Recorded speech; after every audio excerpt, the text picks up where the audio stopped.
It is time for the House Speaker, Kevin McCarthy, to make good on promises made to Republican hardliners who initially opposed his nomination. His election after a historic 5-day, 15-ballot floor fight came with a list of concessions made to GOP holdouts in exchange for their support.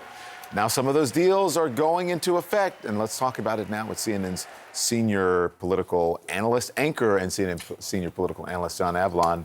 He's here with me now. So good morning to you. How are these concessions playing out? All right, well, let's first of all remember, these are the core holdouts, the 20 or so holdouts, vast majority election deniers. These are the folks who took the floor fight for Kevin McCarthy back to a standard we haven't seen since before the Civil War. Already, we're seeing rewards coming to these folks.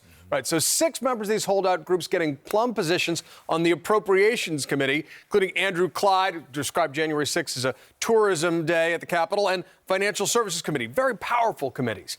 But let's also take a look at the key concessions. These are just some of them. This is the deals that Kevin McCarthy made to finally get the votes across, right? So first of all, any member can call a motion to vacate the Speaker's chair. Freedom Caucus representatives, many of whom are on that page, increased representation on key committees. This is the debt ceiling we've been talking so much about, right? This is a sign of coming attractions. We're going to have a collision course. Discretionary spending at 22 levels. Committee to investigate the weaponization of the federal government. And, of course, 72 hours to review bills before they come to the floor, which sounds common sense but can gum up the works. I got to ask you about this. From a prominent Republican, I got this note that says, Representatives Clyde and Cloud were appointed to the Appropriations Committee. These guys were rewarded for bad behavior during the Speaker's vote. This is a stunning and a part of a handshake deal between the holdouts. I won't use the word that they use. He said nuts and McCarthy. I would say nuts and McCarthy, which they will never admit to publicly. What do you think about that? Do you believe that's true? Well, here's the evidence that it's true. You're talking to a source in the Republican conference who's saying this is happening. It is already happening. We got to say, the committee assignments aren't even fully been doled out yet. But to see folks who put Kevin McCarthy and the country really through that kind of chaos get rewarded with appropriations, it's a very big deal.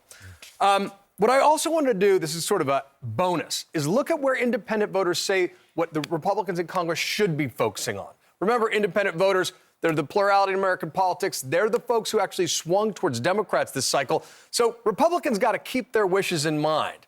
Interestingly, now 71% of independents say in this new CBS poll that they want Republicans in the House to work with Biden's and Dems to enact policies that everyone can agree on. Right? Come together. By the way, incidentally, they say the same thing about Democrats in the Senate.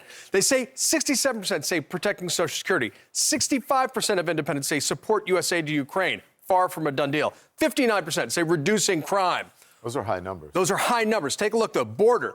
Only 25% say investigating Hunter Biden. Only 20% say restricting abortion access. And only 10% of independent voters say Republicans in the House should focus on loyalty to Donald Trump. So there's a disconnect there. That goes to the heart of their political problems. John Avlon, thank you very much.